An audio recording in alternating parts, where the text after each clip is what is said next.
राज्य की जिन सीटों पर देश की नजर लगी हुई है उसमें शामिल है उप मुख्यमंत्री देवेंद्र फडणवीस की कॉन्स्टिट्यूएंसी दक्षिण पश्चिम नागपुर। इस सीट पर फडणवीस का सीधा मुकाबला कांग्रेस के प्रफुल्ल गुर्दे पाटिल से है। राज्य भर में पार्टी को चुनाव जिताने के लिए मेहनत करने वाले फडणवीस स्वाभाविक है कि अपने क्षेत्र को कम समय दे रहे हैं। ऐसे में उनके चुनाव प्रचार की जिम्मेदारी उनके कार्यकर्ताओं के कंधों पर है। प्रचार भले ही कार्यकर्ता कर रहे हों, लेकिन चुनाव के नियोजन में फडणवीस का सीधा दखल है। उन्होंने अपने क्षेत्र में जातीय समीकरण को साधने की व्यापक रणनीति बनाई है। इसका असर अब कितना होगा, ये तो चुनाव परिणाम ही बताएगा।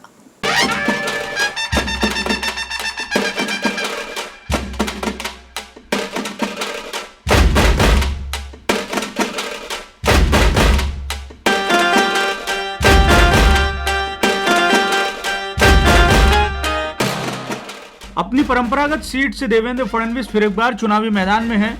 2019 के चुनाव परिणामों को देखें तो फडणवीस मजबूत स्थिति में ही दिखाई दे रहे हैं।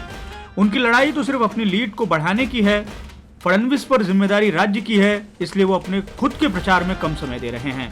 लेकिन अपने विधानसभा क्षेत्र की जनता को परिवार बताते हुए फडणवीस फिर एक बार आशीर्वाद हासिल होने का दावा कर रहे हैं।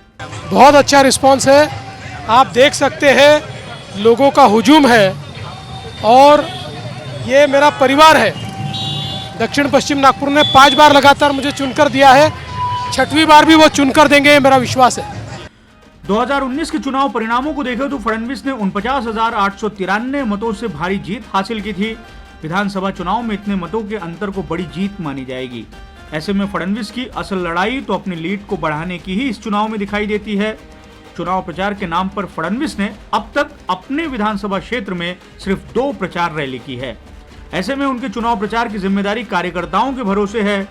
फडणवीस ने अपने चुनाव प्रचार की रणनीति को बहुत पहले ही तैयार कर लिया था और इसमें अपने क्षेत्र के जातीय समीकरण को साधने पर भी खास ध्यान रखा। दक्षिण पश्चिम नागपुर की सीट में ओबीसी मतदाता और इसमें भी खासतौर से कुणबी मतदाताओं का प्रभुत्व है।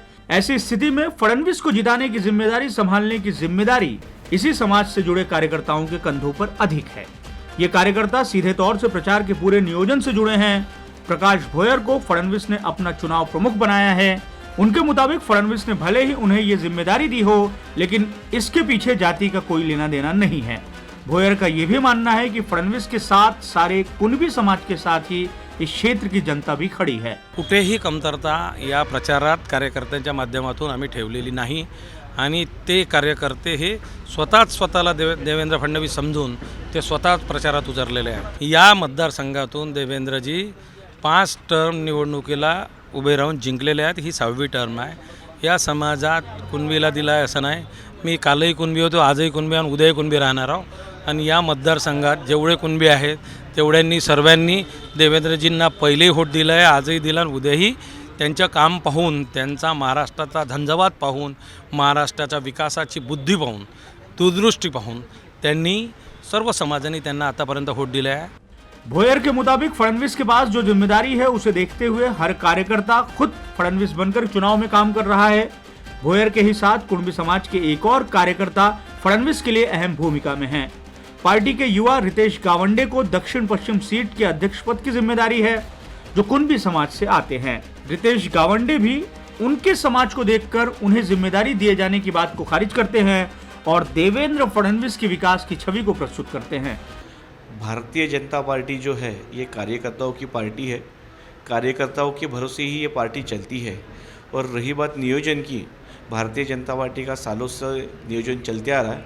हम घर घर संपर्क करते हैं, मतदाताओं के पास में जाते हैं और मतदाताओं को विनंती करते हैं। और अभी भैया का गए 3 टर्म से यहाँ पे और 5 टर्म से चुन के आ रहे, तो उनका काम ही बोलता है। उस वजह से हमको मतदाताओं के लिए ज़्यादा बताने की भी ज़रूरत नहीं, क्योंकि उन्होंने खुद ने स्वयं ये अनुभव किया हुआ है कि नागपुर किस तरह से माननीय देवेंद्र जी फडणवीस साहब इनके नेतृत्व में बदला है, माननीय नितिन जी के नेतृत्व में बदला हुआ है। उसलिए वो कास्ट देखते हैं, मेरा तो खुद का मानना नहीं है, वो आदमी देखते हैं। उन्होंने हर समाज के तबके लिए काम किया, वो फिर ओबीसी समाज से रहे, वो ओपन कैटेगरी से रहे या फिर दलित समाज के लिए रहे, हर समाज के लिए उन्होंने खुद काम किया हुआ है और हर समाज के तबके को न्याय देने का काम माननीय देवेंद्र जी फडणवीस साहब इन्होंने किया हुआ है। भोयर और गावंडे भले ही फडणवीस के जातीय समीकरण को साधने के तौर पर उन्हें जिम्मेदारी दिए जाने की बात को खारिज कर रहे हैं, लेकिन इस सीट पर जातीय समीकरण को खारिज भी नहीं किया जा सकता। दक्षिण पश्चिम सीट पर 1 लाख से अधिक कुणबी मतदाता हैं और ये संयोग है कि फडणवीस के सामने जो प्रतिद्वंदी उम्मीदवार हैं वो भी इसी समाज से हैं। फडणवीस बीते चुनावों में भी जिस तरह से जीत रहे हैं उससे साफ है कि उन्हें कुणबी समाज का भी बड़ा समर्थन मिला है और जो राजनीतिक परिस्थितियां हैं वह भी उनके लिए अनुकूल ही दिखाई दे रही हैं। दक्षिण पश्चिम नागपुर सीट पर 4,22,000 से अधिक मतदाता हैं। 2019 से लेकर 2024 तक इस सीट पर 50,000 नए मतदाता जुड़े हैं। इस क्षेत्र में 9 प्रभाग हैं। मनपा में प्रशासक राज लगने से पहले तक इस क्षेत्र के आने वाले 27 में से 22 नगर सेवक भाजपा के ही थे। ये सभी परिस्थितियां एक तरह से राजनीतिक तौर पर भाजपा के लिए अनुकूल है। फडणवीस के प्रतिद्वंदी उम्मीदवार अगर चुनाव जीतते हैं तो ये किसी बड़े चमत्कार से कम नहीं। कैमरामैन अतुल गवई के साथ दिव्येश द्विवेदी, यूसीएन न्यूज, नागपुर।